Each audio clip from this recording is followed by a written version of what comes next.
Circle Craft Podcast, and I'm here today with Matt from Hazelwood Brewery. What's up, man? How are you doing? What's up? Hey, thanks for having me. Yeah, dude, it's awesome. So just to preface, we've been coming here for a while, and like I said, or I think I told you on Sunday or whenever it was I saw you last, but yeah, man, I always had the mindset like I wanted to try and do a brewery at one point, just the background, a little bit of stuff, and then get everything else. But it's always really cool. And you guys are also local, but dude, seriously, like one of my favorite breweries. So you were always like first on my list of like, at some point, yeah, I'll ping it, naturally. I don't want to make it where it's like, hey, no, man, we love having you, and it's really cool because I think we're, trying to be the brewery that's local brand, and really enjoy seeing you out here and bringing your dog and stuff. So it's appreciate it. Yeah, we were very dog friendly, and we love the pooches. Yeah. So, and you guys have expanded a good bit too. And also, I think one of the other things that you guys were one of the first breweries to really start having a wide array of beers too. So it's not like always catered to one thing. You always have a good selection. So yeah, always appreciated that too. Well, I think it's just part of the brewing culture is just always having something new and trying to create an atmosphere and a environment for people that want to try things that are new. Yeah. It just kind of embodies the whole craft beer movement in general. Right. Like we want to be creative and try to find avenues to like relate with our customers. Yeah. And also trying to be seasonal and use local ingredients and whatever kind of comes about, and then always following new trends or creating our own trends is lets us kind of have a lot of opportunities to come up with new ideas. Yeah, and so I'll ask a couple of questions about just general stuff, but I don't want to weigh you down on stuff that you probably have been asked a million times or etc. So how long have you been brewing, like in general? Well, I started back in 2005. There was so I came from a farming background. We have a farm up in Camden. It's called Hazelwood. It's been Hazelwood since the 1700s. So we have been lucky enough to been in a family farming operation. We have just kind of always been around growing our own food and just being around local farms and working with other local farmers. So luckily, I just kind of got led into the beer industry just through that. We were into sustainability and homesteading and growing all our own food, and the idea of making all our own beer from scratch just kind of popped in as a topic back in 2005. I was 22 years old, so I just kind of gotten into the idea of even beer in general. So I was listening to a survival podcast, and there was I'll do a shout out. It was the Survival Podcast with Jack Spirko. Yeah. And God, it was just like a light went off in my head. It was like they were talking about the idea of growing hops and them being a resilient crop that grow in a lot of different areas, and you can use them to make beer, and not just beer, but other medicinal, plants that you can use for other things. So I just thought that was such a cool idea to try to grow something different. We're growing corn and soybeans and all the common things, and it was just something niche market and something that we could get into that was going to be fun. So took that opportunity to start growing some hops. We're down on the river, the Watery River, and we're growing them right alongside the river, and we started out with 30 plants. We worked our way up to 150 plants, then we worked our way up to 600 plants. It kind of became a labor of love, and it actually led me to becoming a brewer. So it really was a fun way to kind of bridge the farming and beer gap there. Yeah.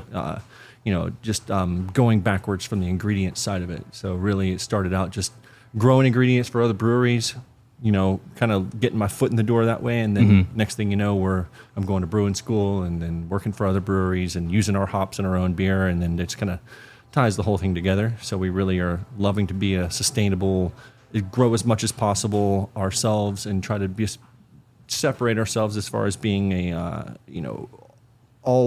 everything grown at the farm as much as possible. Yeah. That's very cool. So I think I had heard some of that a while back, and so I'm trying to think. So when did you start brewing? Like, or can you say with the first place you brewed? The first brewing was home brewing. Home brewing, gotcha. I was using our own materials that we were growing because it just didn't make sense to have a field full of hops and not want to use them somehow. So just kind of by doing a little rudimentary research on the process and kind of going at it, having no real experience growing hops or making beer, just started making mistakes and trying to learn from those mistakes, and then taking that and moving on to the next thing. I mean, it just kind of became a obsession. We just started going as far as we could with everything we did. We grew our own barley. We did malting. We everything. Put beer out in the open field, let it ferment naturally. We were doing lots of lab testing on things, making sure that our beers were tasting the way we wanted, and we were pulling strains of yeast from other beers and repitching those into new beers. So it was just always a exploratory way for us to be creative and use local ingredients. Yeah. So I'm gonna say, how was the first beer that you made that you tried and tasted? Was it? Yeah, actually decent? Surprisingly pretty good. Yeah. If it had been terrible, maybe I wouldn't have continued on with the process. Or it could have made you just never know. Yeah. So when did you start actually brewing like solely for like, I guess for like Hazelwood as a brand, not necessarily for, I wasn't gonna say you're just yourself, but obviously that's always probably continuous thing, even when you're brewing for other places. Well, I went to brewing school in 2011. I was in Chicago, Siebel Institute. I did a little bit of brewing program stuff, and then I came back and got a job at a homebrew supply store, teaching other people how to make beer and wine at home.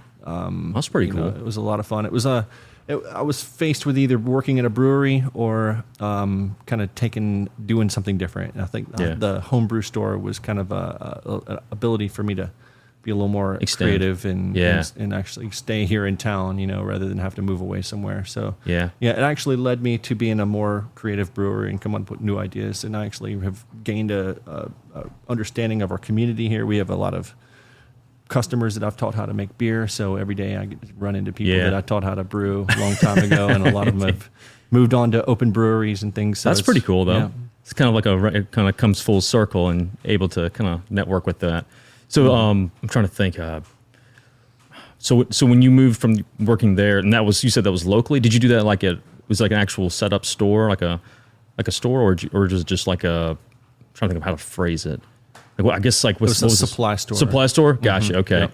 I guess it's like one of those things. Unless you look for it, you don't even really know it exists or you see it. Totally. It's you have to seek it out. It's almost like being a train enthusiast making crochet or something. There's going to be a little shop somewhere that hopefully can get you, the information and the resources that you need, and that's what we were there for. It's just kind of, and at the time, I mean, it was such a new thing. I mean, people had been homebrewing since the 70s. Yeah, forever. But, people had been homebrewing since beer was a thing, thousands of years ago. But being an actual hobby where we had the resources where we could go and find ingredients or find information was really a fairly new idea. So it was a lot of fun and just kind of learning as we went and trying to reach out to an audience and find that audience that's out there, because not everybody's going to be willing to take all day to make 5 gallons of beer, and then I think it really takes a lot of somebody that doesn't mind discipline and doesn't mind pushing themselves, and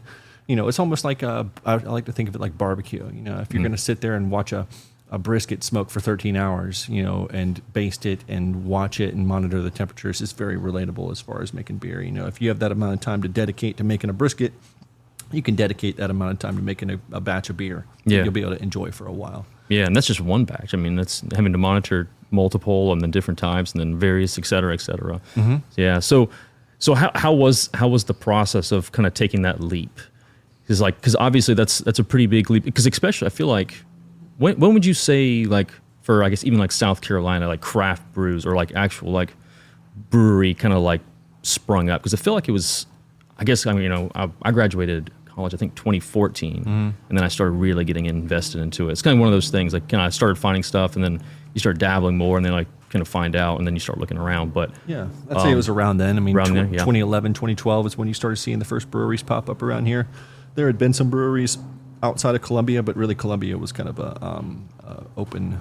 It's kind of naked, yeah. Yeah, there wasn't a lot going on. It was like, I think, I'm trying to think. I know River Rat's been around for a while. Hunter Gatherer was on Main Street operating for a while. I forget about Hunter Gatherer all the time for some reason. Yeah, they were the original. So were they really? Yeah, oh. In Columbia at least, they were on Main Street back in the 90s. Yeah, damn, I didn't know that. And it's one of these things where it took some time for the steam to build up and for people to kind of like really be into the idea of craft beer. Yeah.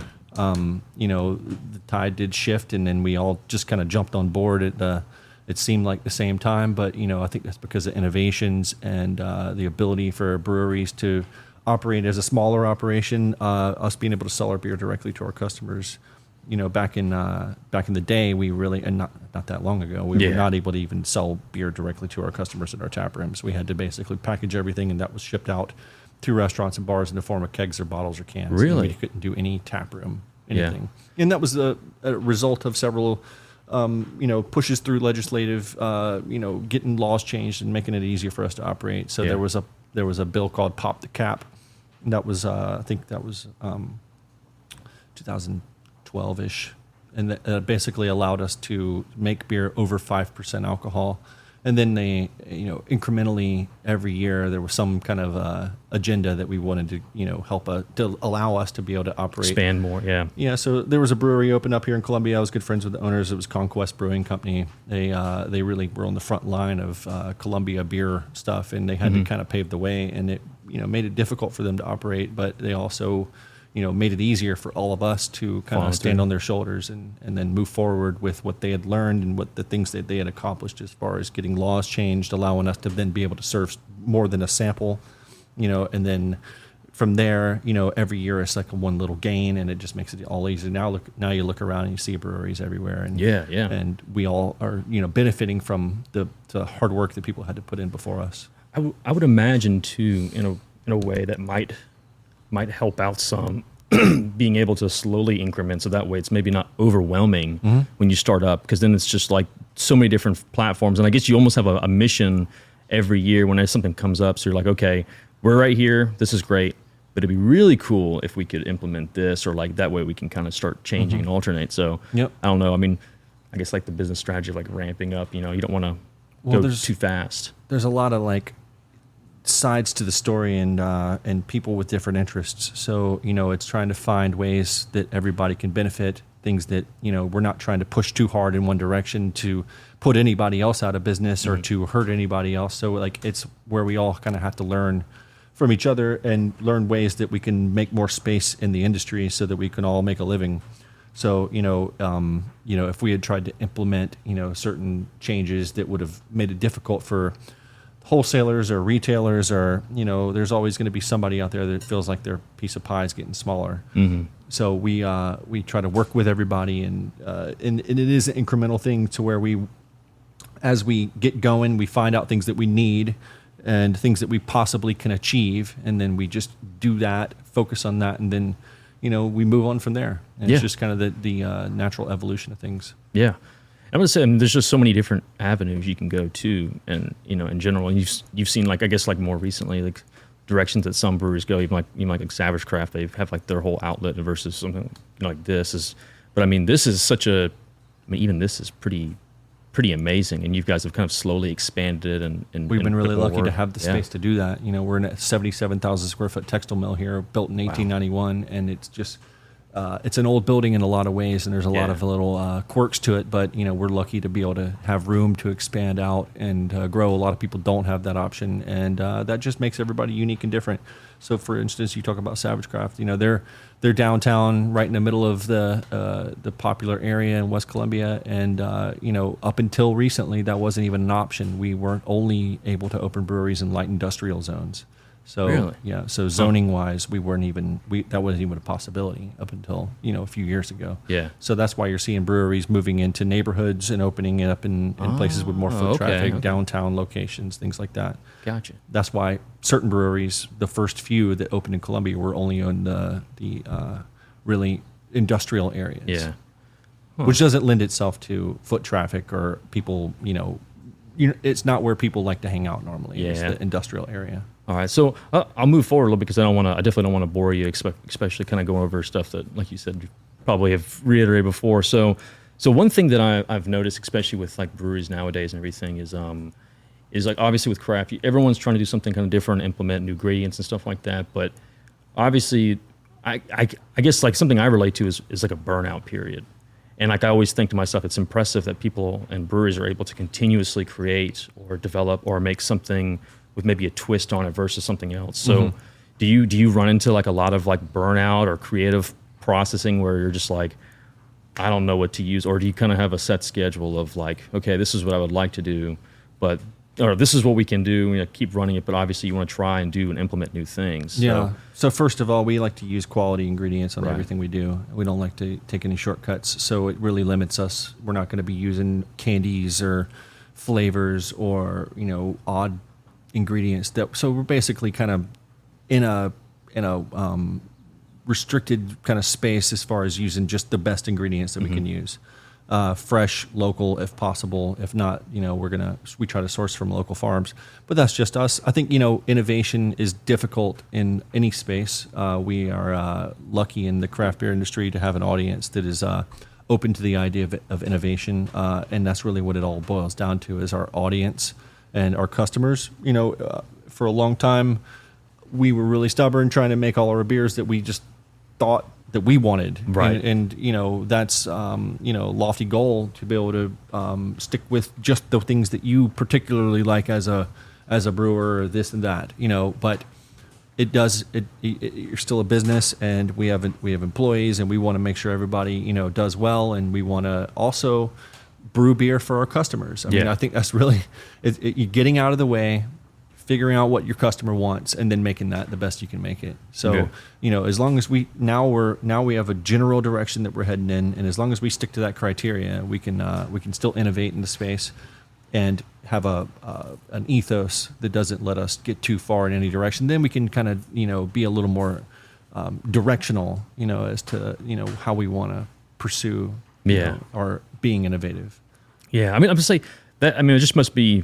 I'm not sure, especially from someone you started at basically from as a point of like doing everything yourself and slowly implementing everything, and then kind of like gradually just expanding. Mm-hmm. I can only imagine that could be kind of frustrating when you want to do something and like temper expectations so that way you don't get too far ahead of yourself or put yourself in a bind where, like you said, having to know your customers too, which I think is important. You have to know your customer, otherwise what's the point at that point? It might as well be a hobby at that extent. Yeah, and pride doesn't pay the bills, and dumping beer down the drain is a bummer. So we've had to do that a couple times, and it checks you. It makes you just try to find ways that you can keep that from happening. Really, you don't want to be out there dumping your pride and joy down the drain. So we're just really trying to make sure that we sell everything we make quickly, if possible. It gets into the right hands, and people really, drink it while it's peak of freshness. Beer is still an expiring product. Yeah. So especially when you have natural ingredients and stuff like that, and that makes a big difference. So I know you guys have done like collaboration stuff like that with other people too, and that's always fun.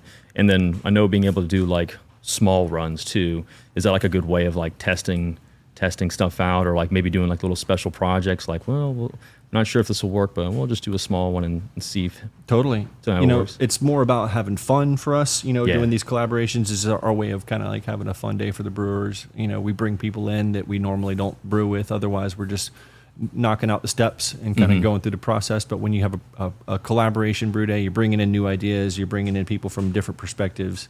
Usually like-minded people that are all enjoy what they're doing. Yeah. So you're getting you're being able to bounce ideas around, and it's just innovation. It's just having fun with it. Really, I mean, I think the thing that a lot of people miss is just the passion that goes into making a product, whether it be craft beer or whatever it is you're doing. If you don't have that passion behind it, then you're going to be missing a key component of it. It just you might not see it immediately. But eventually, it's like a piece of the puzzle that's just not there. Yeah. So having that ability to stop. Hey, we're doing a production facility here. We got to turn it over. We got to make beer. We got to get the tanks emptied out. We got to fill them back up, and we got to keep going. But we also have to stop and smell the roses every now and then. Absolutely, yeah. So and I think that goes a long way to creating the culture that we all understand as craft beer, and like our customers see that we're working with other people around town. We like to extend the olive branch out to other brewers, just because I think that's a good move. Is to go out of your way to be friendly and try to be collective as an effort. Well, you just never know too what might end up happening later down the road, and like things change and alter. So it's stuff like one of those things where it's great to be on good terms with other like-minded people, and then have that that kind of like almost community, especially locally too. And that way you can kind of just really keep, I don't know, I guess it's hard to describe, but It's like Genghis Khan with the arrows. One arrow, you can snap it easily, put a bunch of arrows together, and you have a hard time breaking that. Yeah. So we build resilience with our community. Yeah, especially, and then even like you were saying, like with legislation, getting things passed or things that could be implemented. It's nice having that there, so that way you have a group movement, so everyone can, hopefully that helps get things, and rolling and going too. So, and it's always fun too, kind of being able to get different ideas and, switch and swash and everything. What's been your favorite? What's been one of your favorites that you guys have made here? I love our Mexican lager, and I like making Mexican-inspired beers. We have a lot of family history in Mexico. I used to go a lot, and we have family down there, so it's a thing that's a big part of my upbringing, and I think I like to try to include that as much as possible. And I think that the beer styles are just wonderful. Like there's a lot of history coming out of Mexican styles of beer, so we really are inspired by those types of beers. And I mean, we brew a range and cover all the bases, and we do borrow from all different cultures from all over the world. But when it comes down to something that really makes me get excited about making something, I like to incorporate Mexican flavors as much as possible. So we have a Don Rigo Mexican lager named after a good friend of ours who's no longer with us, but he's sorry. He lived a long life. He was 90 something when he passed away. So he inspired us to make this style of beer. It has lime and sea salt, kind of like your typical Mexican lager, but we use good quality ingredients, and it's a rustic version of it. So it definitely has a lot of flavor. Yeah, it's solid too. And I think one of the coolest things, and I think it was the first one that I saw, was it was one of the first beers I saw out and about, like not even looking for it, but it was actually canned already and being distributed to like other like little beer gardens and stuff like that. And then also seeing it at other restaurants and stuff just available. So I always thought that was super cool. Like, especially like I said, like coming back where you can like slowly expanding and being able to implement and do more things and stuff like that. So you take from your inspirations, things that are important to you. So if you were to ignore that and just go with what sells best, or it's just like I say, you're going to not have that passion. You're not going to have that thing that relates and makes it something special. Yeah. So being able to draw from past experiences, things when I went to brewing school, there was like a professor that said roll the windows down in your car when you're riding around the street, just smell your surroundings. Just take in your surroundings, and when you smell something, like what do you like? Say you smell citrus. Like what kind of citrus? Is it pineapple, or is it oranges? Is it orange peels? Is it lemon peels? Is it lemon juice? And then you delve into it even deeper. So being able to take and reverse engineer something just by your experiences, like the things that you're taking in through your everyday life, and then applying that into a product that you can make, and then you can brand, and then you can hopefully convey that story to your audience.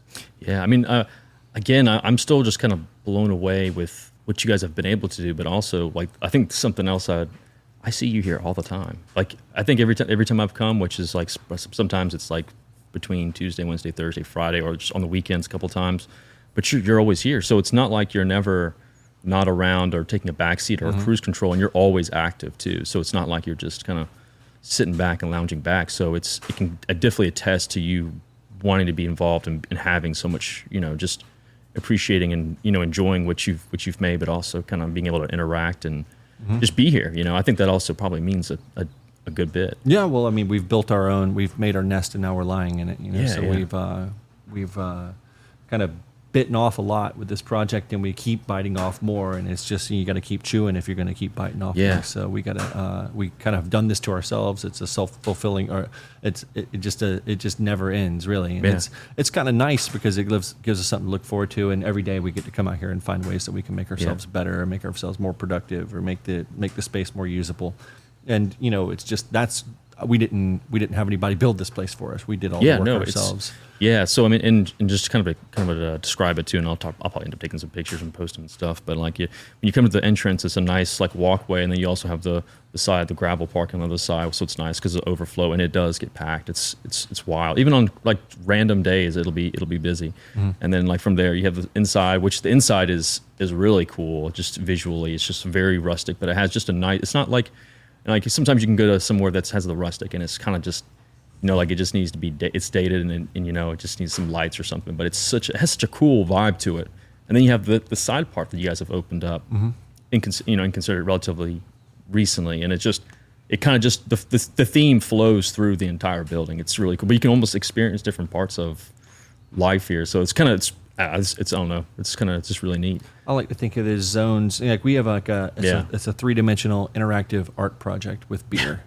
So you know it's something that we can all like interact with. You can be a part of it. You can see how things kind of change as every day when you come back. There might be something new. But you know, speaking of our space here, we are in an 1891 textile mill that was built with the granite from the property. The walls that we're looking at right now are 3-foot thick blue granite walls. It's a sturdy building. It was here. It survived a flood. We had a dam get broken behind our property here, and it washed away a distillery and a lot of other things. Our parking lot that you're talking about, our gravel lot, used to be a paved parking lot. Yeah. So we've been watching this thing change like an organism. It just grows, and we are lucky to be able to be a part of the evolution of it. Like it's a lot to look forward to. We have a dam project that's going on behind us here. That's going to be a huge green space, and we are lucky to have a hydroelectric turbine that's part of this original property. See, like our farming operation was off the grid. I mean, my hop yard was it's the 18th season we've done this. So we still run it on solar panels, drip irrigation, very compost, cool. Like very organic. Yeah. And the idea of being sustainable, being off the grid, being energy independent, having to not have to rely on other people to provide for you, us being able to do all this on our own if we wanted to. It was an appeal to coming here to start this project here at this particular place because of these natural things that are here already. Our hydroelectric turbine I talked about was I think built in the 30s, and it operated the textile mill for maybe 30-something years before they abandoned the process. But it has been totally refurbished and repurposed, and now it's going to be called the power for the building. So we're going to be one of the only energy independent breweries in the area. Dude, definitely trying to be sustainable and setting ourselves apart a little bit from other breweries, and just a story behind it. Knowing that you can look over there and see the wheel turning, and knowing that our lights are powered by that. It just gives me a sense of gratification. Well, I think it also comes back to, as you were saying earlier too, about like community wise and everything, because obviously in your customer and stuff like that, I think it also kind of brings back, you're kind of revitalizing. You could scrap everything or just demolish and then take away something that's been here for a while that has like a nice stature in the city or community and stuff, but instead you revitalized it so it's still here, and it's not like it's just not like a a postcard anymore. It's very much still part of everything. It's being reutilized. Well, the idea of bringing in materials from elsewhere to do something that we can effectively do here with what we have is just like, to me, silly. We really like the idea of salvaging materials. I mean, why go buy something when you can get it right here, and it's way cooler. I mean, like if you were to go to the store and go to a steel mill and pick up sheets of a fortune. It's very expensive, and it's just doesn't have the character. It got printed off in a press somewhere, or a steel mill somewhere, and it just doesn't have the same patina, the same style to it.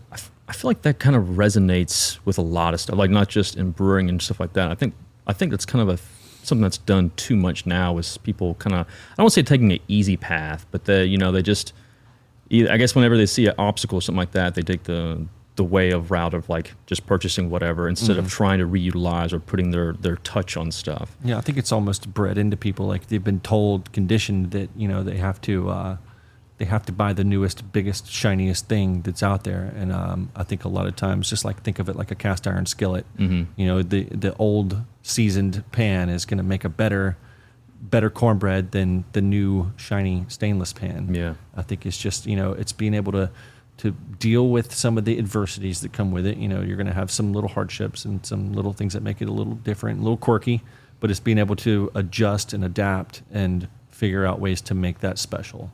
Yeah. And that's what hopefully separates us from other places. And that's what the whole thing is. It's a very competitive industry, and it's not just beer, but in, anything. I mean, if you want to stand out, if you want to, it's tough out there. It's tough to be a business and not just operate a business, but also have something that people really look for and a reason for people to buy your thing versus somebody else's thing. Yeah. So it is very cutthroat, just in general. Yeah, well, there's only so many tap handles out Yeah. there, and we're a small family-owned business, and we got kids to feed, so we want to make sure that we can do that, and we try to win in every situation. I mean, why wouldn't we? Mm-hmm. So it is competitive, and if you're not trying to be competitive, then you're probably going to let somebody else who's going to eat your lunch. Yeah. Well, and I think that's, again, like I was saying earlier, like you guys have found a great way to diversify without going too far overboard any direction, like from just your standard, Mexican lager, standard lager, stouts, porters, sours, IPAs, hazy IPAs. So I've always appreciated that too. You have a kind of a little bit of everything else, but I mean, everyone's always trying and sampling stuff too, you know. So it's always very cool. But yeah, I mean, I guess I could only imagine, like you said, there's only so many places and some stuff like that. But I think you guys have kind of set yourself a little differently too, especially with the natural ingredients. And I think, especially after COVID, which I can imagine can be a make or break. I'm not sure how many breweries, but I know like aluminum, for instance, was high demand, so canning process was a pain in the ass, I'm sure. And so I'm trying to think, but I'm not sure how that affected others. But you guys seem like we opened right before COVID, November 19. Dude. So it was I don't think we ever knew normal. The idea of it being what other people looked at as a normal time, we didn't experience that. So it's always been a challenge. So it kind of makes us more strong, I guess. We're ready for whatever comes around the corner because it's kind of been like that since we've opened. So, but I think if there were to ever return to normal times, then whatever your version of normal is, we would be able to hopefully adapt and handle that. I think it just makes us stronger. Yeah.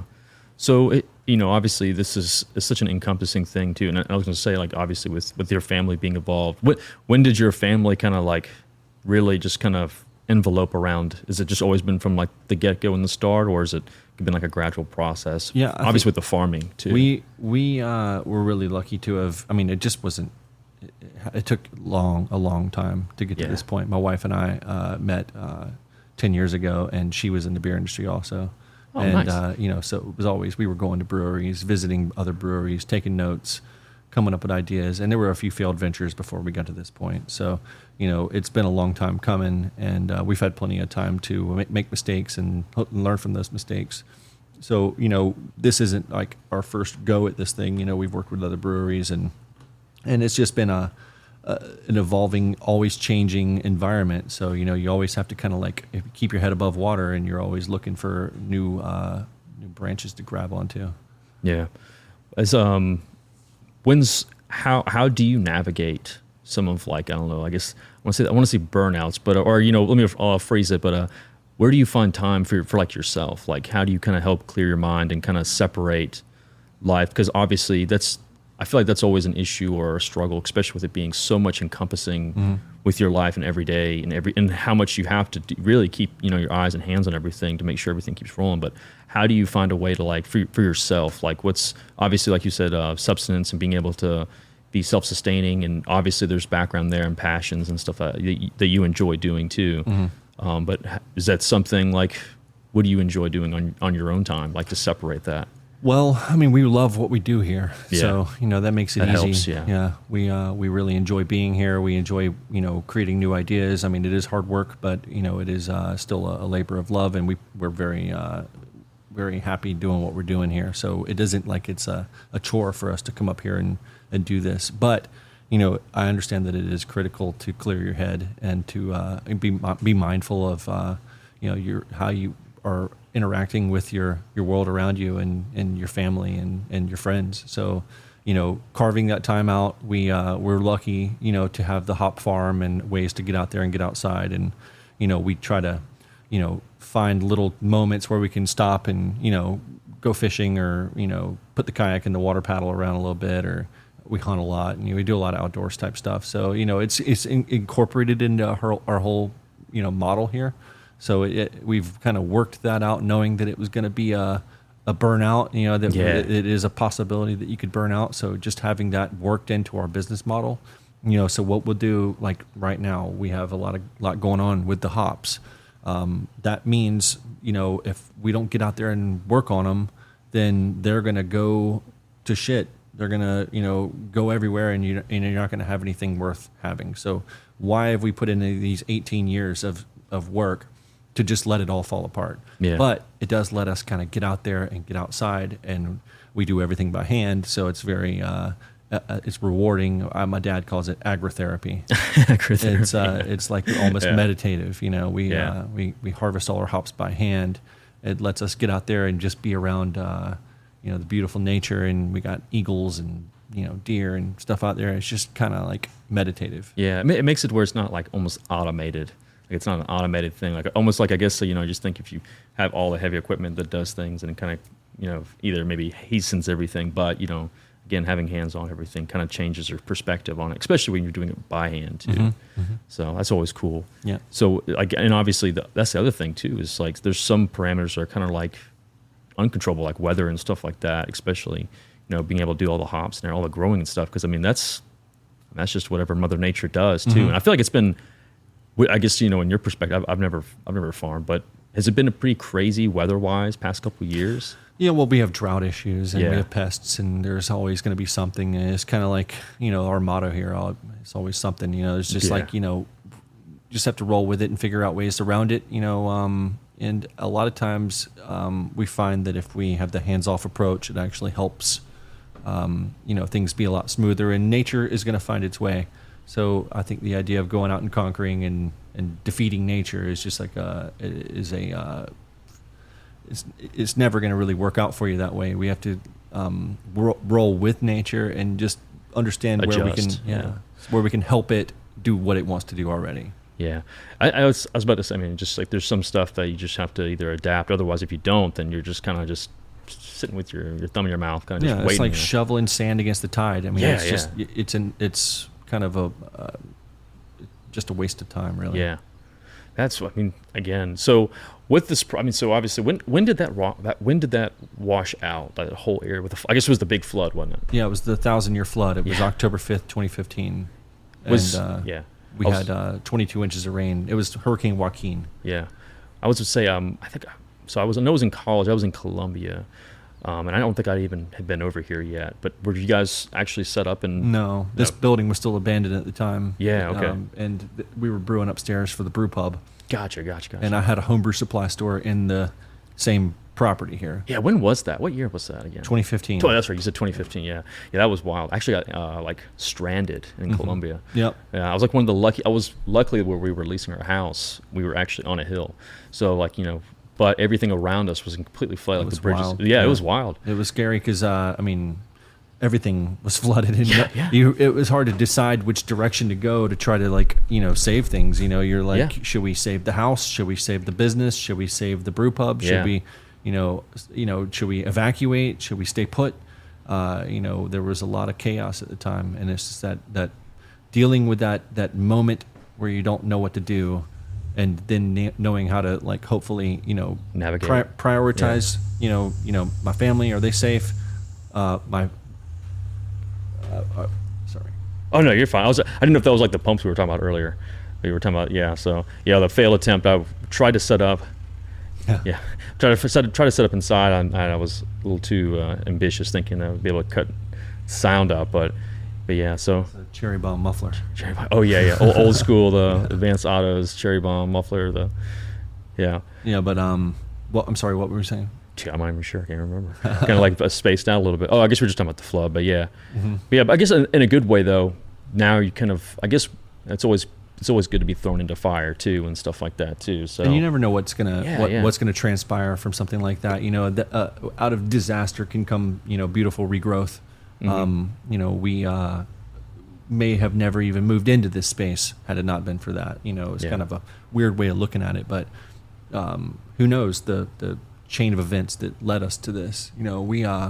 We came down here and this place was completely a mess. I mean, there had been 8 feet of water came in here during the flood and washed a gyre of dam debris in here. And then we had graffiti all over the walls and the trees growing in here. It was, if you could think of a boiler room for an old textile mill that had been abandoned for 65 years. That's exactly what it was like. That's what it was like, yeah. And we started one day at a time with a wheelbarrow and a shovel, just cleaning it up. That's cool though. So So I mean, obviously, again, you're able to put your stamp on everything too. So that's always fun. Yep. And Yep, and we love it. It's and we still have materials left over from the dam and from the project here that we've been trying to find ways to turn into the benches, or salvaging and stuff light like fixtures, that. or Yes. What all has been what all out here now has been salvaged or has been used? Well, we're using barrel staves for everything. We've got light fixtures and beams and posts and pieces of metal that we weld and make lights out of. Inside the tap room, all the lighting that's over the bar is all salvage materials. And getting up there and cutting it with a angle grinder or a metal or a blowtorch is, I'm not really into getting up like 40 feet up in the air and trying to cut a piece of pipe off of a ceiling, that weighs 600 pounds or something like that. So it's just, we have good insurance and good health insurance. Just trying to stick around for the future. But, there's, if you want to get it done, if I'm not really into hiring somebody to come in here and do as much as we can help, if we can do it ourselves, we're going to do it. And then we try to keep as much material as we can because, like I say, I don't want to go to Lowe's and buy something like that if I can help it. Yeah, well, and again, I think doing it like that, one, you get the experience from it, even if it's something you haven't done before, and then two, again, it just makes it more feel, I think, authentic too, which I think that's something big here. I don't know why, I just, every time you come here, it just feels very authentic. It feels very natural, even though, stuff has, just been slowly implemented or added on, but you come out and it just feels just, I don't know. It's just kind of hard. Everything feels authentic. Well, I think it's not just about the beer; it's an overall experience. Yeah. It's there's a lot going on. It's your olfactory senses. The smells in the place. The visual components to it. Having little places, little zones that you can take over. Maybe a thing that you want to take a picture for your Instagram feed. You can. Several opportunities for that. And then we got a little Zen beer garden kind of thing going back here with water features and it's bamboo awesome and stuff growing. Yeah, my wife has been pestering me about building almost identical to the bench over there too, the corner where the fire pit is, and she was like, yeah, that's exactly what we need to do, something just like that. And I was like, yeah, okay, figure out something. So, but yeah, it's just, again, it just feels like almost you're in your own backyard at times, in a nice way, not in a bad way, but just you're just at home every time you come out here. It's very nice. And also something this is just a feature, and there is a little bit of a bad cell reception in it, but it's in a way it's a nice thing though, not in a bad way, because when you don't have a signal, you can't be on your phone or be doing something or being distracted. You're actually able to kind of really just enjoy being out here, especially if you're with somebody and stuff. If you think it's bad here, you should come out to the farm. Oh yeah, Camden. That's how Edgefield is. I mean, that's where we're from, is Edgefield. Yeah. So I mean, same thing, but yeah, Camden. Yeah. No cell service, no other. Yeah. No. Yeah. We just turn on you put in a record, put in a tape, put in a CD, because you don't get a radio signal down there. Dang, no radio signal either. Barely. Yeah. We have a couple stations. What's the height? What's the altitude in Camden? What's it like in comparison? It's pretty equal to here. Yeah, pretty similar. Yep. So we're on the Watery River, and it's we're on a sandy loess soil, so it's very sedimentary. So we have good soil down by the river, but we've been adding compost and trying to adjust for our environment. So hops are typically not grown in the southeast. They're mostly the Pacific Northwest. Gotcha. That's because of the light cycle and the pests and the molds and mildews that have kind of caused issues with growing hops in the past. So we are trying to navigate ways around that, and us being the only hop farmer in the state, or the only sizable hop farmer. There's only one other operation. It's a buddy of mine up in Walhalla area. Yeah, I did not know that. So you're the only hop farmer? The longest running and the only real hop farmer. Yeah. So how many do most breweries in South Carolina resort to you or come to you? Or we actually use all our own hops. We don't have any leftovers by the time. Okay, so there's no distribution at all. Not anymore. Gotcha. Yeah. No. So that's some of you guys started moving and directing that way. You guys were slowly have to cut that off too. Mm-hmm. Yeah. So that's really, that's a big step too, because I don't know if that causes rifts or anyone to get upset with you, but at the same time, it comes back. You have to take care of your own, and especially if you want to advance and move forward.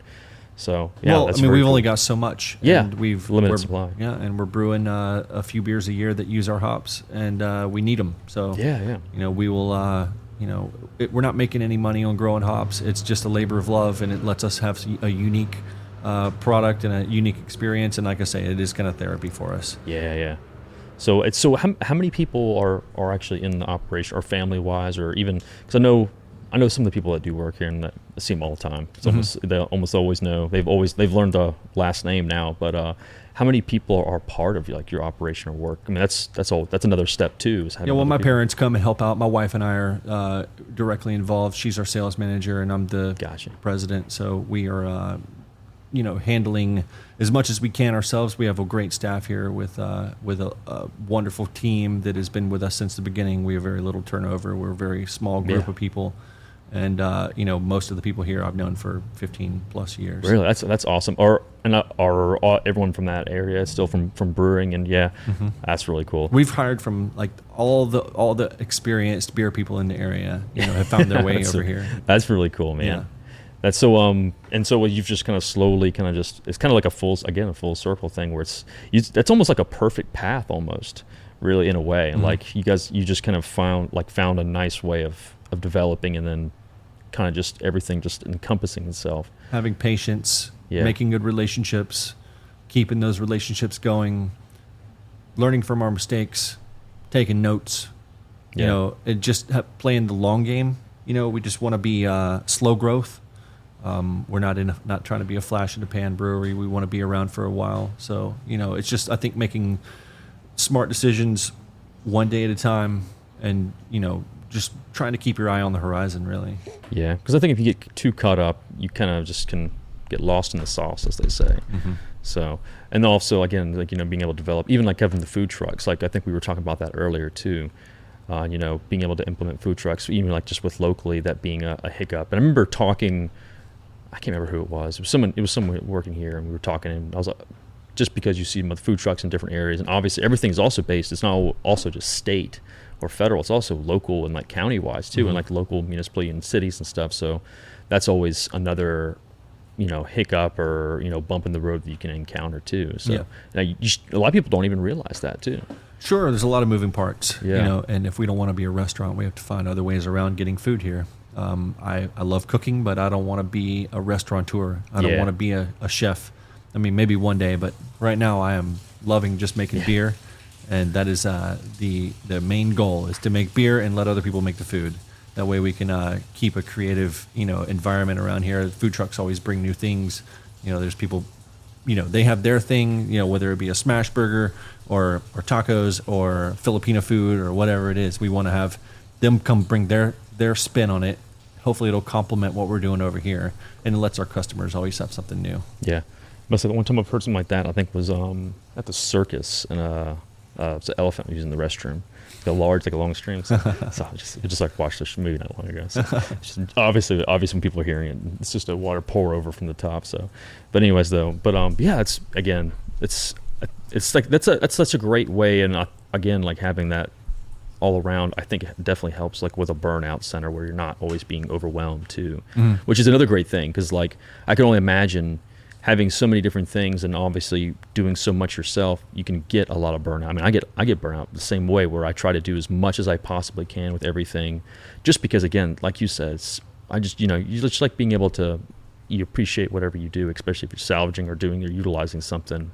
But I couldn't imagine all the operation that you have, or you have to look over while also having a family and everything. I think a critical part of it is hiring good people and letting them play to their strengths. You can't do everything as much as you'd like to try to do everything. And, if you ever plan on having any kind of quality of life, you have to let other people do their job and, make it easier for you to operate and do the things that you are able to effectively do. Like we are, I have certain strengths, and I try to acknowledge those strengths, and I do those things. And if I have weaknesses, I find somebody that is better at that than I am, that can do that. And then I think as a whole, we end up being all more successful, because we are not trying to get into categories of expertise that we are just not really suited to do. Sure, you can do it and learn and figure it out over time, but there's you don't have time to learn from all of your own mistakes. You have to learn from other people's mistakes, and you have to let the people that, like Clint Eastwood would have said, a man's got to know his limitations. Yeah, yeah. You know, you got to just play to your strengths and then find ways to hire people. And I think that, you know, that's really the key to success is finding ways to keep pushing forward and utilize your time effectively. Yeah, You know? time management is so it's so key in every day, especially nowadays. Mm-hmm. You know, especially, and like you said, with competition, you know, everything. I mean, like you said, if you're not, then otherwise you can, you know, you'll end up kind of biting the dust. You know, but it's still it's impressive, especially with, I feel like the past couple of years, like just brewing in general. You know, a lot of craft breweries, a lot of different breweries have started popping up, but you guys have done. Again, even like during COVID, you guys had no staff turnover. That's as far as I know. I mean, Yeah. I've always seen the same people. So, like that, it's within itself. I know a lot of people ran into. You know, Mm-hmm. super frustrating, especially places that are, you know, do well. But you know, what do you do? Yep. Well, we don't micromanage. We did exactly like I said. We brought in people that know what they're doing. Yeah, And yeah. we let them do what they do. And I think it gives people a sense of autonomy, a sense of freedom, and lets people feel like their time is valuable and what they're contributing is a key component Yeah. of what we're doing here. That way, you know, people feel like their time is not wasted. Yeah, well, We're not that's- just out yeah. here spinning wheels. You know, we're actually getting things done. And you can point to it and see what you've done. It's an instant gratification kind of thing. Yeah, you're totally right. So, like you said, like the different zones and everything like that, you definitely see like that. You just see it there, especially even if you talk to anyone. It's like, you know, everyone has a unique personality and everything like that. It's not just a run of the mill overage and stuff. So it's always really cool. You see it in front of you too, Mhm. without even having to see behind the doors and screens. Totally. Very cool. So back to just a quick question on brewing and stuff. So how long is brewing school? Like when you go up to, so you said it was in Chicago? Yeah, correct? I went to Siebel Institute. So- I did a gotcha. short program there. It's only about half a year. Gotcha. Yeah. See, I mean, I guess I didn't even know there. I mean, obviously there's probably some kind of schools for everything, but I didn't even know there was a brewing school in general. So it was very Yep. cool. So there's several, and you know, there were a time where there were more brewing schools. I don't know if it's still the same. You know, there are more breweries now than there ever have been, and there's a lot of jobs out there being created by these breweries. So I mean, there's a lot of opportunity for people that are looking to get into the field of fermentation, Zymergy.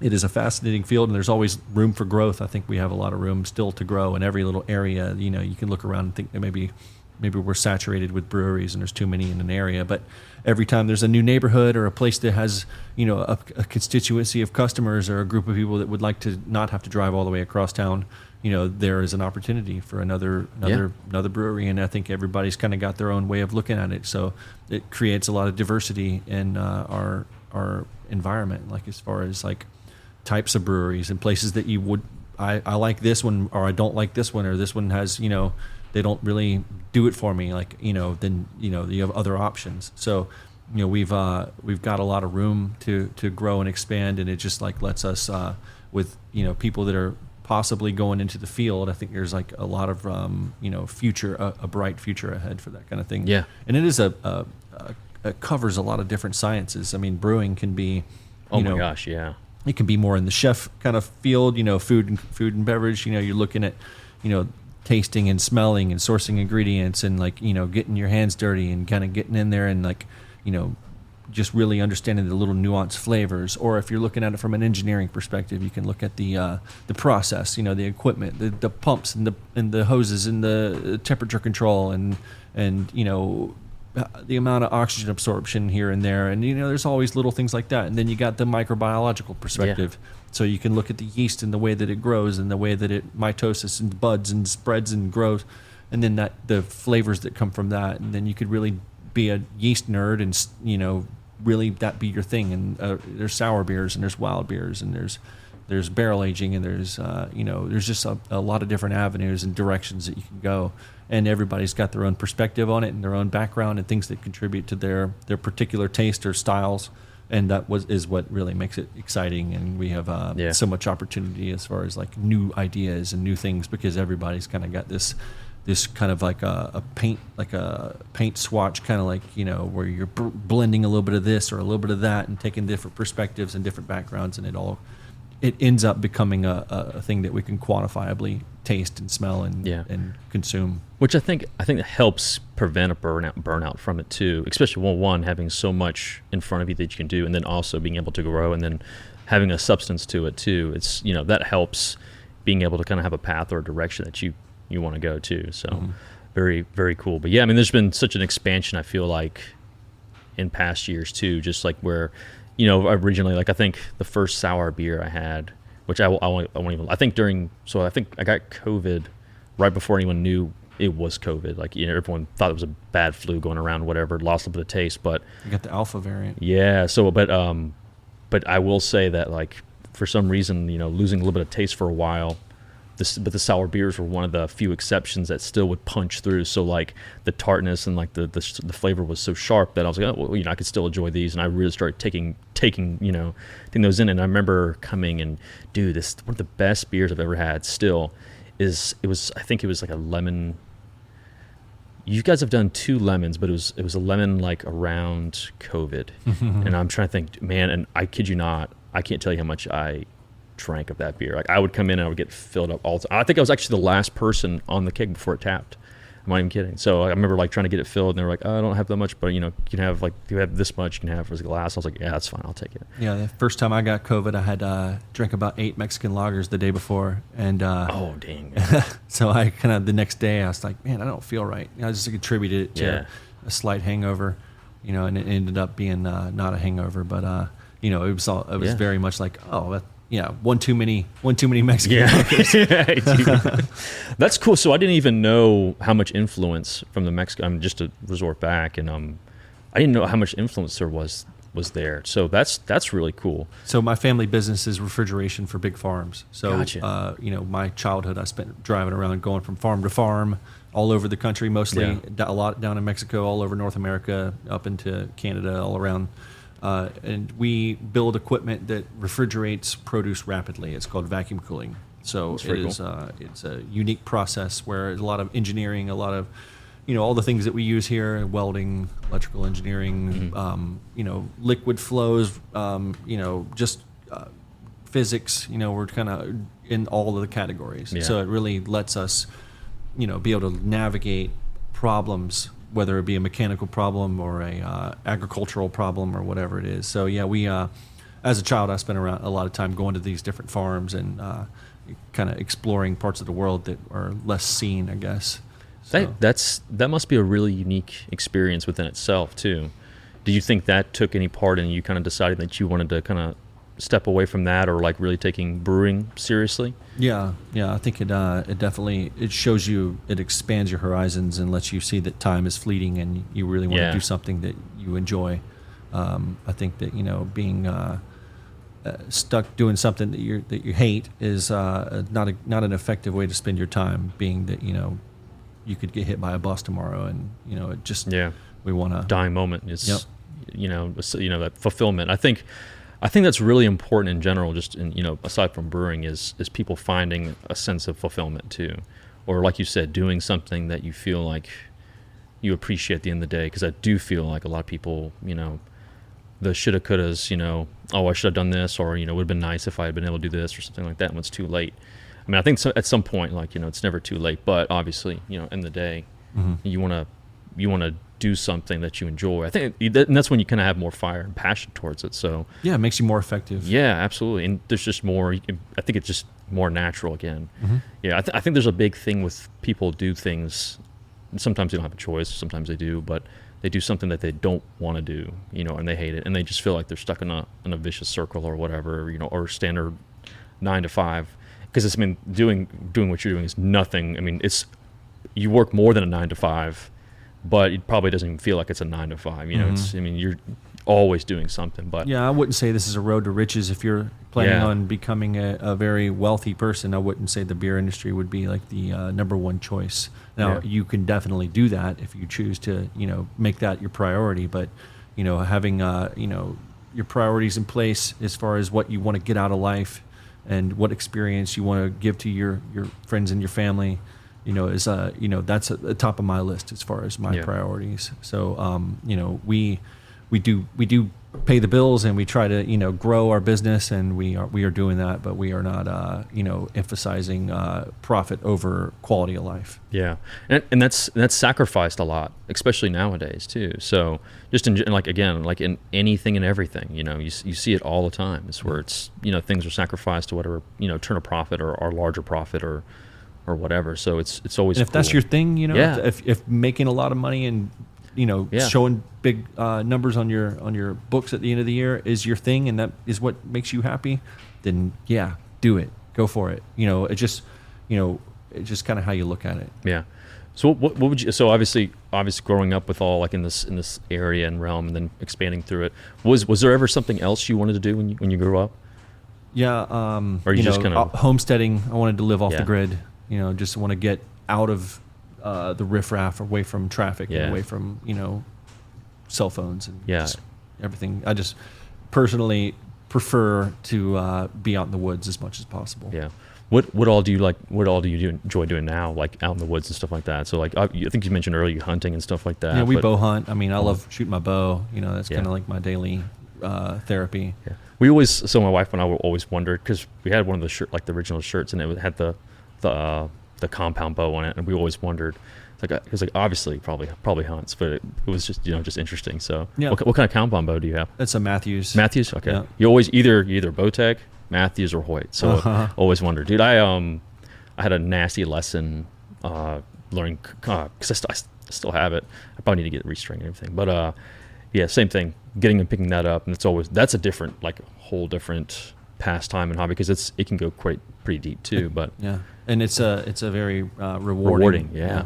So I don't know. My dad used to shoot a bow every single day after work, and I'd go out and kind of hang out with him and drink a beer. And I wouldn't drink a beer; he'd drink a beer. that's and, okay, dude. It's okay. It's all right. Go ahead Everyone's and 21. Yeah. shoot the bow, Yeah. and it's just like a way of releasing, your anxiety. And you can. It's talking about instant gratification. You can, see the arrow. Yeah. Do what you wanted to do. We got into making arrows, and That's really cool. doing like just taking it as far as you can, but also the pursuit of excellence. And also when you hunt with a bow, we want to ensure that we are the most responsible hunter we can be. Just the animal deserves it. So by doing that, going out there and letting an arrow loose on an animal, we want to make sure that we're doing the best we can to make sure that animal doesn't suffer or anything like that. Yeah. So we want to make sure we practice every day so that we have eliminated any possibility Yeah. for anything to go wrong if possible. So, it just takes discipline and just enjoying doing it. But, Yeah. we, the bow hunting thing is like, I don't know. I just kind of grew up around it, and it got incorporated into what we're doing here. And it is a meditative thing also. Yeah, and they're cool too. That's like another one of those technologies that has advanced too. I mean, it used to be like, so what pound? I mean, what pound bow is yours? So I'm 6'10". Yeah. So I shoot a Matthews long draw, LD long draw switchback, and at the time I think it was the longest draw, that I could get. Yeah. I'm sure there are other bows now that have equally long Yeah. draw lengths, but I'm shooting 75 pounds. I mean, I got it turned up as much as I can turn it up, Yeah. because just want to shoot as many FPSs and Right. Velocity, everything. Yeah. Mhm. Dude, it's wild. I feel like everyone that I'm friends with and stuff like that is like 6'5" and 8 and 10. Everyone's fun, hilarious, But but that's I mean, that's a great, and that's also obviously something evening time and morning time you can do before you have to like come all the way. So so obviously the farms in Camden. Do you guys come down from Camden every day for everything? No, we Or live here in Lexington. Okay, you do it. Okay, Yep, gotcha. yep. I do get to the farm as often as possible, but no, I got a back porch. I shoot my bow off my back porch, Nice, and a cup of coffee. Go out there, no radio, no TV, no nothing. Yeah. Just kind of like it's a good way to get your day going. Don't check any emails until after you do that, and you do that, you start getting your head in the wrong place. So it's Oh, dude, yeah, I couldn't agree with you more. And I'm guilty of it too, because I do the same thing. I always will sometimes start off too early instead of. I think I had one friend.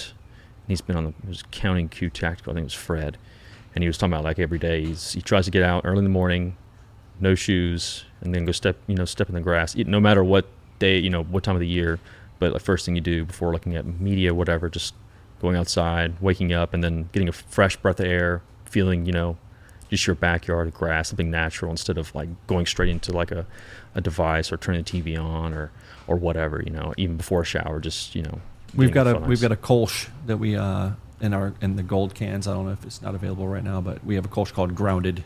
It's based on that, just going out and getting grounded, becoming one with your environment, connecting with the earth and, the sun first thing in the morning.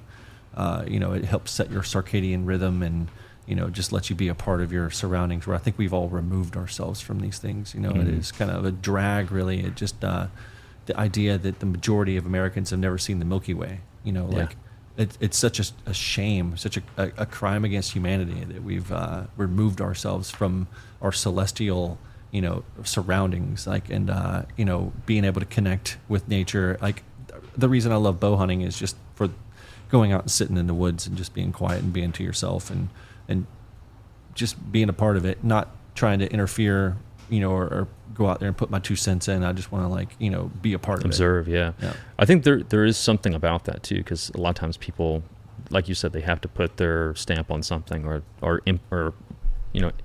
push themselves into something. They have to be seen or whatever. But I know exactly what you're talking about, because there's been years ago, and I remember deer hunting and then also duck hunting. But same thing. There's just an odd, almost a high, like just a very like euphoria feeling.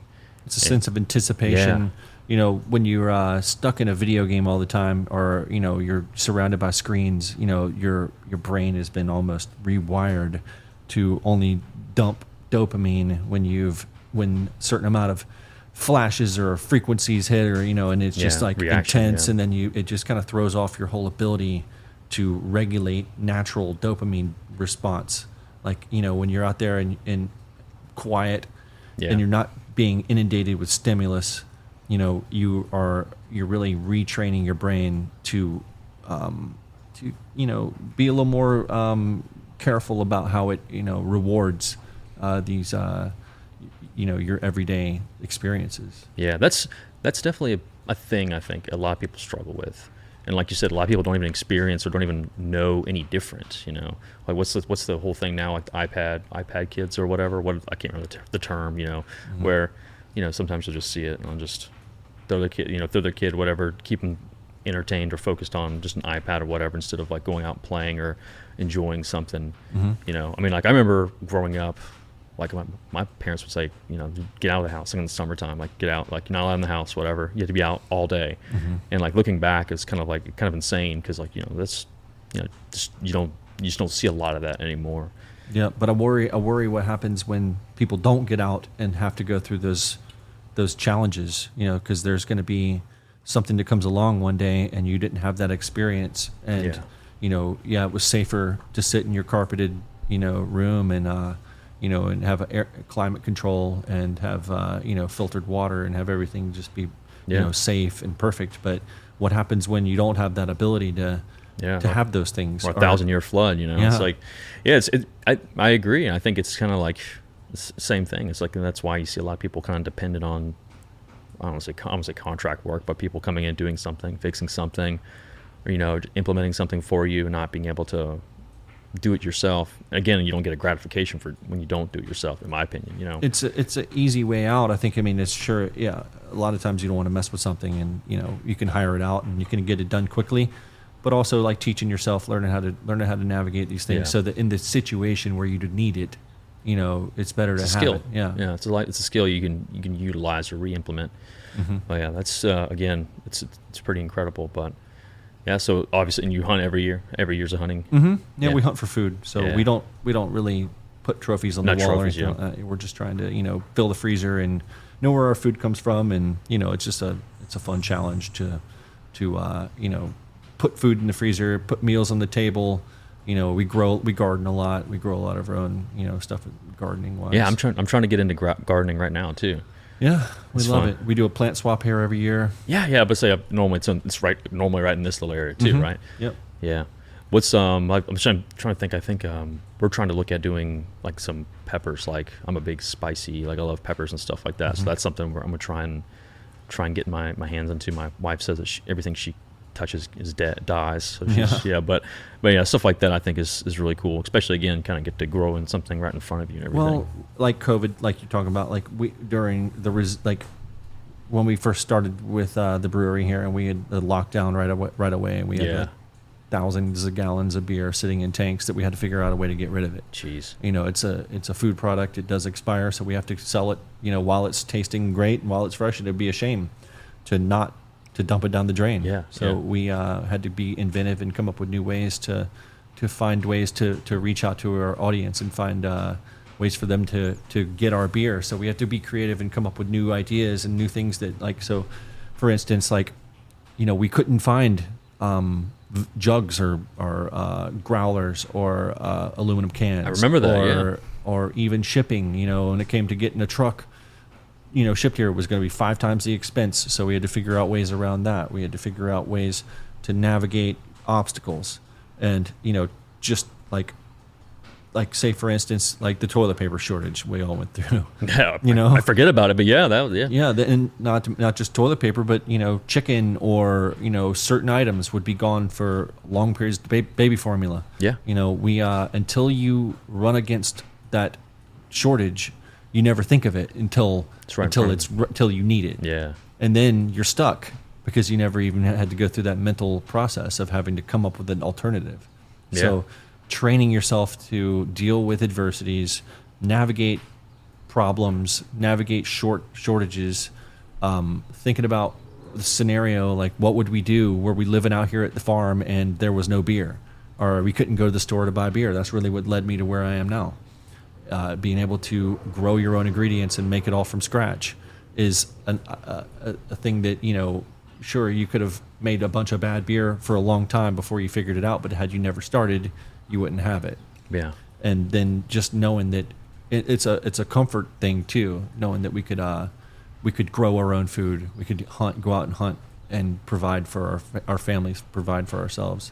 We could, and not just do that, but we're eating better than I would if I were to go to the grocery store. No preservatives and stuff. I hate going to the grocery store. I mean, I hate buying vegetables when I'd rather be growing it myself. Yeah. I just know it tastes better. I know where it comes from, and I know, a lot of times it's unique. It's an heirloom variety or whatever, and right. just like I like elevating things a little bit. I just can't buy a packaged product and throw it in a microwave. It's just like it's lame. Yeah, it takes away from it too. The novelty, everything. Yeah. Say, enjoy your days, man. Enjoy your time. Why just try to get through? Why not try to do it in good fashion? Yeah. So us being able to, the homesteading perspective, being able to grow our own food, being able to go hunting, being able to fish, being able to grow hops, grow barley, make beer from scratch. Just all kind of goes towards sustainability and building our own resilience. Yeah, and then again, coming back to having people around you with the same mindset and message, I think that also obviously makes things even more rewarding too. Oh yeah, well, you can't do it all yourself. Yeah. Like I was alluding to earlier with our staff, like we got to find people with certain strengths and let them have that strength, and we do what we do. So it's resilience in our community. We need that. You have to have that. You can't just go out there by yourself and expect to accomplish as much as if you were to have a good team. Yeah. So, having like-minded people around you that all can bring something to the table also lets us all benefit. One person can be better at, procuring whatever ingredient or whatever, whatever it is. Yeah. What's, is there anyone that you draw inspiration from? Because I feel like everything is just very, I feel like it just comes naturally to you. Is there like anyone from inspires you, or like something that you really kind of just pull from? Yeah, my family. I mean, my parents are very creative people. My dad, my stepdad, my mom. A lot of my family members are just always doing something creative and cool. It just comes from just our background. Just having to travel around the world. Like I said, going to these different farms as a kid. I got a chance to see a lot of things that most people wouldn't have seen. I've seen, crazy things in Mexico. I was about to say, like, we'll say that. What's like one of the craziest things that you can talk about that you've seen? I've seen cockfights. I've seen, rodeos out in the desert, with in a concrete bowl out in the desert. I've seen, like cartel stuff and, just knowing that when you call the police, nobody's going to show up. Yeah. So that's an awakening. It's almost like I gotta be able to take care of myself. Yeah, self-aware, like being aware of what you're where you are, what you're doing. Yeah, yeah. I can only imagine that could be a shell shock for like the first couple of times doing that. Our whole life, we know that if we pick up the phone and press some buttons, then help will come. Yeah, it's just not for a lot of the world. That's just not true, and we to understand that you have to be able to affect your own reality, and just if you care about keeping your family safe or keeping yourself safe, or just being able to go do things like outside of the resort area, sneak away and go and see the real world. There are plenty of people that live in those environments and they're doing surviving, fine. thriving. Yeah. Yeah. Yeah. So like, don't believe everything you've been told as far as like, this is off limits and this is scary and you can't go there. Like sign me up. I'm really I like being a little scared sometimes. off the beaten path type thing. Yeah, because I think again that you get kind of comes. I hate saying like the same word over again, but you just get to feel the natural feel because like sometimes it's kind of like the billboard visual you see when you go somewhere. It's the guided path, like it's things that they want you to see. Things that are like like this. Even places like in Mexico, like even like those areas where they have the corridors where everything is catered to the cruise the cruise ships or whatever people going to the resorts and stuff, and then but it's set up that way for visual appeal, so you kind of get like a facade. Yeah, you're getting the Las Vegas Strip version of exactly, it, the Disneyland version of it. It's not reality; it's a fabricated reality. Yeah. Well, and I think that kind of goes with a lot of stuff too, and like you can say beer and other, I don't want to like continue to go back, but I think that's a big thing too. Is again having a beer or like a brewery or craft beer that's been made or created by somebody, and especially when you have natural everything is implemented together naturally, or like natural ingredients, the source and stuff. I think that's kind of where you see a big difference. It's unique, and that's what sets it apart from other stuff where it's just kind of like run of the mill, same thing. Like that's like one of those things. It just kind of drives me crazy. Mm-hmm. Well, everybody's got their their standards or their right. their core guidelines that they like to follow, and I think it's integrity, and it's about keeping true to yourself and not compromising on your integrity.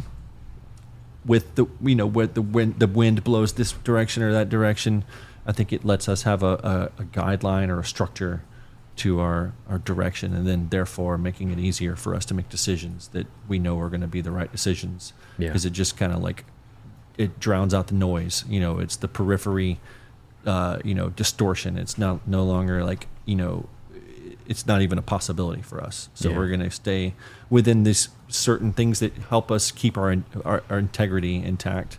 Meaning that using the best ingredients we can use or the best processes that we can use, and not taking shortcuts and not trying to skimp here and there. I think it really lets us make the right decisions easier. Yeah. I was saying that it's something that's rewarding too. And I think a lot of people who align with that will know or see that when they try it. So, but very cool. And I do think that again, like a lot of stuff you see nowadays, there's a lot of flash in the pan. There's a lot of stuff that people like to put out or to do. It doesn't even have to be brewing, just in general. And it's kind of always a disappointing, it's like a clickbait type thing that you see people, or they just, they're just trying to, I don't want to say integrities are lost, but it's just almost the sake of just, I guess it's just like a second nature. Like they don't know any better. Right. So it's popular now, therefore right. I do it now. And they're not thinking about long term. Yeah. Not thinking about the long game. Yeah. And is it difficult finding or moving? I mean, obviously, you always have to have a vision of something which you want to do or implement. But is it ever difficult, like knowing, like, okay, obviously the good thing with like natural stuff is you're able to think like seasonally, like this is something we're growing seasonally. So it would be cool to implement this in this time of the season, growing or whatever. Mm-hmm. But do you ever is there ever a moment where it's just finding that way of like trying to be a trendsetter or trying to do something different versus versus doing like an improved version? No, I think just generally having a general direction. Yeah. A lot of times, especially when you're growing crops, you're thinking way ahead. That's true. Say it'd be a fruit tree or a vineyard or blueberry bushes or hop yard or whatever it is. It takes infrastructure, it takes equipment, it takes know-how, it takes research, etc. An area to dedicate to that particular crop. You're giving up. If you were to eventually one day want to put a house or build a shed or do something, if you got a vineyard going there with a bunch of muscadines that you would put in the ground 10 years ago, it'd be almost crazy to go dig that up on a whim to go put a shed there or to change your crop. I mean, once you've decided something, you have to kind of stick with it. Yeah, you have to be decisive. Yeah, you're planting pecan trees. There's this proverb says, "The blessed is the man who plants a tree for which he'll never enjoy the shade," and that's like we're putting pecan trees down, knowing that 20 years from now, my son will be able to go pick pecans. Yeah. And had we never put those pecan trees in the ground, we're doing it out of trying to be non-selfish about it. Foresight. We're trying to think about the long game. Think about down the road. Yeah. And it's that just being patient, understanding your decisions, and then sticking with it. Yeah. That's again, I think that's one thing that people do, like sacrifice, or they don't put enough time towards. It's always just in front, which I think that's in general. Like there's a lot of stuff like that too. It's just like everything is what you see in front of you, and that's what people focus on instead of just really having a long-term idea of what they want to do, or even, it can even be towards like life in general, or like your think outlets, or your work. I think that's kind of, again, that's what people get stuck thinking, that this is what you have to do. So it's cool. It's really cool seeing someone being able to kind of slowly adapt and finding ways to implement and do something differently, especially being like the only hop farmer in South Carolina. That's really cool. I mean, I didn't even know that. So that's a nice way. That's a cool brand of having, saying. I wouldn't recommend it to anybody. It's not a business I would go into if I was trying to make a living off of it, unless I had some other niche, way to apply it. But it took a lot of me making mistakes to be able to tell people that, like, unless you try, you're not going to know. Yeah, you never know. Yeah. So I'm about to say, and obviously learning from mistakes instead of compromising to them or falling, because obviously, I'm about to say, I can only imagine. It's just a difficult process because there is so much going on, making mistakes or learning from them instead of just, getting stuck on them. And anything else, building a brand is going to take time. If it's a real brand, if it's not just something like a flash in the pan, it needs to be, if it's something that, if you're branding yourself, then you have to be, have some fortitude, and just be able to think, ahead and think about what it's going to look like 10 years from now. Yeah. What's been your favorite part of building the brand itself? Not even the beer, but just building the brand itself. What would you say has been? Because I did notice that you have tweaked and altered a little bit of designs and branding and stuff like that, which they look great. They look really cool. So thanks. It's an evolving thing. It just always is. It changes with your attitude and your outlook, your view of your surroundings. I think building a brand is the thing I lose the most sleep over, really, is your branding, because it's such a reflection of, it's supposed to be a reflection of everything around you. And it's one of those things where if you don't feel good about it, it'll haunt you. Yeah, it will. It'll keep you up. Yeah. But to say, and that's always something too. It's a revolving door, because again, you can't stay stagnant with it either. Mm-hmm. And you can keep core elements, but if not, then it's just kind of like. And you're kind of just playing, like musical chairs, trying to figure out something. Yep, and you're taking your foot off of one rock before you find your other foot on another rock. Frustrating too, process. Mm-hmm. But yeah, I mean, again, it's always fun too. It's rewarding, as well as backbreaking at times. So I think you got to have a good foundation with it. Yeah, you got to have that underlying cause core, or that underlying core that really resonates with you and will resonate with you into the future. Like, people do change and things do change and times change, and we all have our different opinions one day to the next. But having that foundational, understanding of what is important to you is something that shouldn't change, or at least doesn't change rapidly. Yeah. So we, started with that. Brewery, naming a brewery, creating a brand is not an easy thing, especially in today's world. There's so many breweries and so many good ones, and everything you could think of has been done. Like anything clever, anything that's obvious has already been done over and over. So it's a brain racking kind of thing. We probably went through 5 different brewery names before we landed on Hazelwood, and it was probably the most obvious choice. But the campfire and arrows and bow hunting kind of thing was something that was so core to what I do and who I am. It just felt like it wasn't gonna go away anytime soon. Yeah. So something that we could just build on and as brand recognition, and then taking it and making it applicable to marketing, because it is about making money. You have to sell it, otherwise it's just a hobby. Yeah. So you gotta turn it and make it something that you can market. So that's where we rely on experts that understand how people look at a thing, look at a brand, look at an icon or an emblem, and then how they can that's fun relate too. to it. Yeah. You kind of start to see different angles and divisions of things you would never have thought of or known, like even color palettes. Like fonts has been my favorite thing. I love looking at fonts and color palettes now. Colors that you wouldn't really think about would match together, but branding and how it visualizes, and like you said, how people perceive it. Yeah, always cool. It's always going to be regional too. So sometimes we've hired services branding companies that have claimed to come in there and help us, figure out our brand, and what it's done mostly is teach me what I don't want to do. You pay a lot of money to have someone show you things that you just don't like. Yeah. And then, it helps you eventually figure it out, and it just does. It is a long process, and it is painstaking and expensive and frustrating. Yeah. And then once you think you got it figured out, then you find out that someone else already has it and has a trademark on it. Yep. Or the trend has changed, or everyone has moved on to a different, colorway or whatever, or whatever is trending, type thing.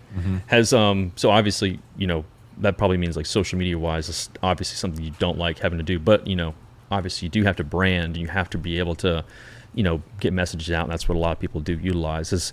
Has that been a frustrating part, or is it just kind of just one of those things? More than I love us being able to operate our business more than I dislike getting on social media and doing Instagram posts. Yeah. So, it outweighs it. I will do whatever I got to do if it means me getting on the computer and creating clever ads or coming up with things like that. It's not my expertise, but I am the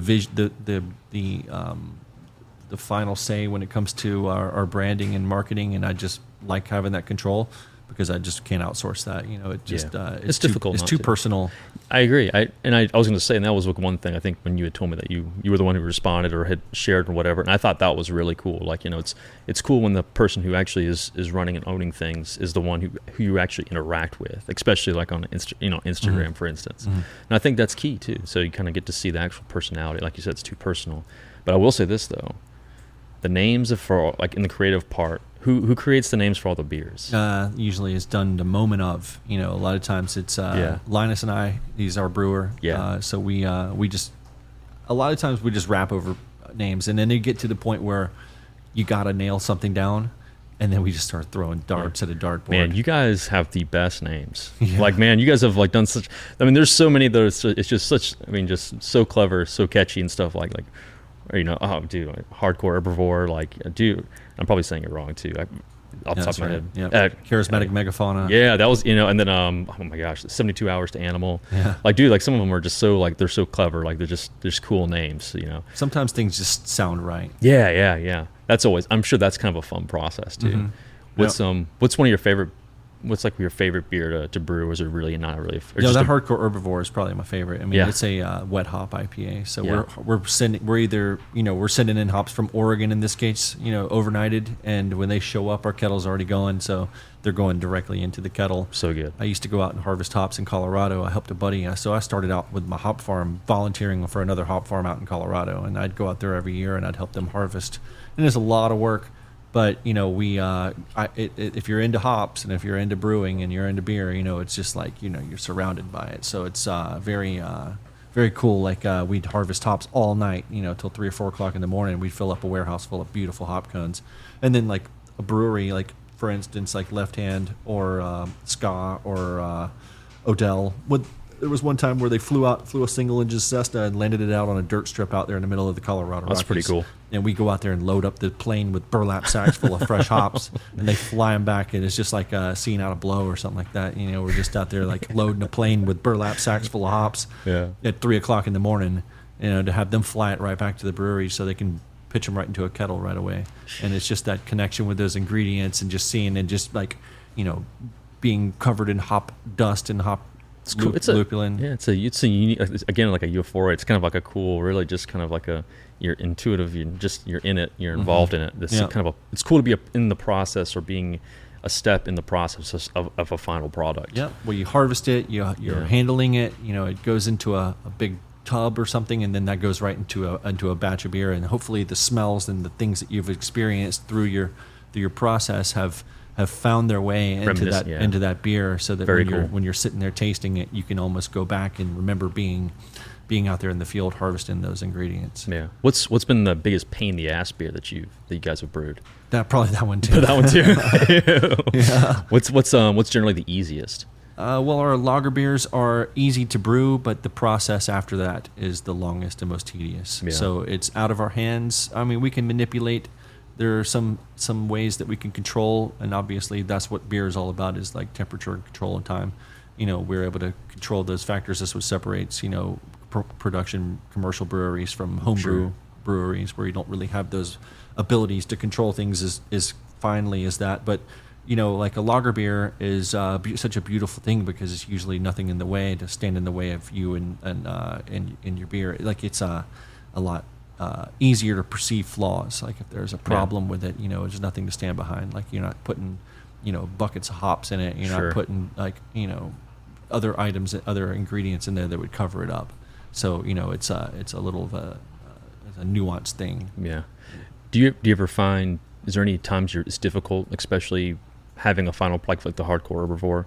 Is there ever a time where it's almost difficult to judge it, since it is something that you brewed, even if it is really good, like it's a phenomenal beer? Do you ever think like I'm trying to how to describe it, because it's like your branded beer that maybe it doesn't meet an expectation, or you think it's not good enough? Or any kind of product for that matter? Well, we like to taste not just our beer but other people's beers. Yeah, and I think it's a critical part that a lot of people miss out on. You know, a lot of breweries, I mean, you're surrounded by beer all the time, and it's easy to not drink other people's beer. Sure. What happens is you get stuck in a feedback loop. Yeah, echo chamber. It's difficult. Yeah, and you just, you know, it's easy to just not try other things, and then you don't see where you're messing up. You know, you need to be able to be critical of yourself and critical of your products. Extremely critical. Like be the most critical person, so that you're the one taking the brunt of it, and being super honest with yourself. And you know, that's what hopefully separates, you know, good beer from bad beer. And it's just like, you know, us being able to like really pick it apart and try to find ways to make it better every time. Tune in every even if it's great. You know, we're always looking for ways to make it better. Well, that's the best thing about craft beers in general, is because, you know, if you make it once, the next time you make it, it'll never be the same exactly. Like it may have a little different, like, you know, hint or, you know, portions of it.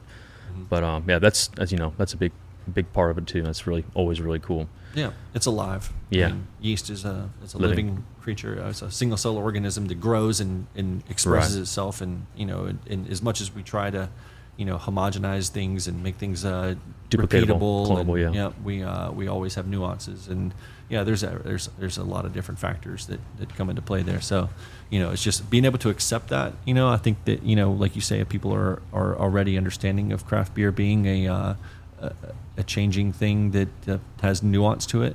You know, if they wanted it to be the same every time, they wouldn't be drinking craft beer. They'd be drinking macro beer. Yeah, man. So we'll wrap it up. But is there anything upcoming or anything new that you guys are working on that you want to talk about, or anything you want to say? Yeah. So today we're brewing a collaboration with Savage Craft. Very cool. They're good friends of ours, and we're doing a beer for an event called Hazelwood, like Hazelwood, but Hazelwood. So it's all hazy beers. Very cool. And we got vendors and bands and food trucks and all that kind of good stuff. The normal beer party, you know, environment. You know, but you know, this summer is going to be fun. We got a lot little events. We're doing like micheladas with our Mexican lager, kind of like a south of the border kind of thing. And, Very cool. Yeah. We'll be harvesting hops all through the season, so we'll be bringing in fresh ingredients and trying to find ways to make them good.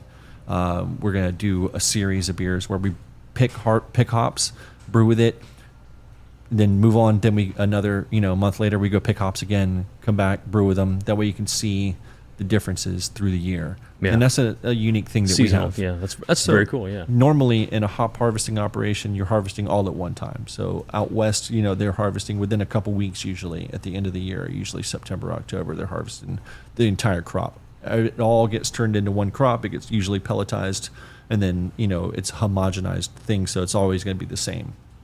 With us, we're harvesting by hand.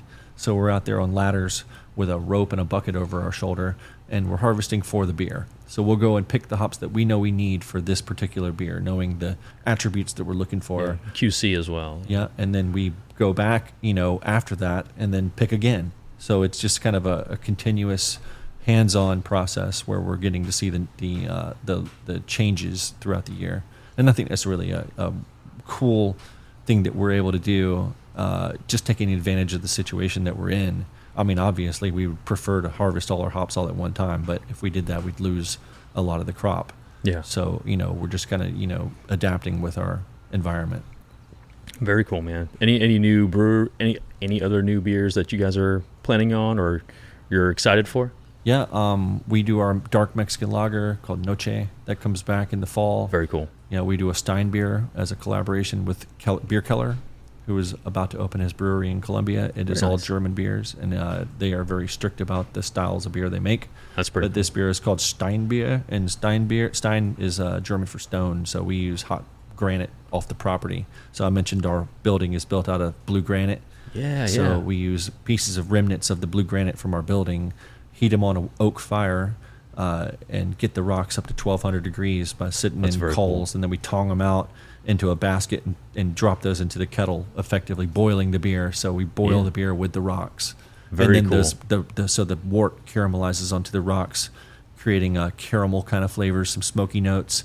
Then we take those rocks carefully out of the kettle and gently place them into our fermenter, letting then the fermentation strip those little caramelization off the rocks, creating some nuanced flavors, and it's really a beautiful thing. It's an ancient style. It was really employed back in the day before they had the ability to make giant metal vessels. Sure. They had to use like wood barrels or like a stump or something. You got liquid in it and you got to boil it. You can't heat it from underneath, so it would burn. So you drop in hot rocks. It's been used for a long time. So this That's cool. Yeah. bringing in ancient technology, mixing it with some new modern styles, and creating something that's unique around here. It's just in general. Yeah, I just love it. Yeah, that's stuff like that, and then being able to reutilize something that's been a part of the brewery itself, the actual location. Yeah, that's really cool. Local ingredients is as local as it gets. And that's I'm assuming that's something that will change and alter in flavor after use and stuff, like you said, like the cast iron and stuff like that. I'm sure. Yep. Dude, that's really cool. And we usually end up doing it on the hottest day of the year. It'll probably be in August, and we'll be heating these rocks up in a wood fire out here. Yeah, it'll be a everyone will lose a couple pounds that day. Yeah, but it'll be fun. Very cool, man. Well, hey, man, again, thank you so much for having us and thank you. And the time and day and stuff like that, and kind of going over everything. It's again, what you guys have done and made is incredible. I take every time I try to come out, I always try to take people here. So it's just it's a great atmosphere, great beer, everything. Well, we appreciate you coming out and being a part of what we're doing here. It is a pleasure, and we enjoy doing that for you. And we like being the brewery that you like to come to, and hopefully, and other folks like to come to too. So absolutely, Thank you for having me on. Likewise. Yeah, absolutely. And then also your Instagram handle is Hazelwood Beer. Hazelwood Beer. And then I'll have it tagged and everything so people can click on it and stuff like that. And same thing with the website. I'll have website and everything links. And I think everything on tap and everything available is on the website as well. HazelwoodBeerCo.com. Yep. And then I'll have all that linked for everyone. So if you want to check it out, or if you're passing through, or if you're in the area, you can check it out and come by and have a great beer. Yes. Awesome, man. Great. Thanks so much, Matt. Thank you.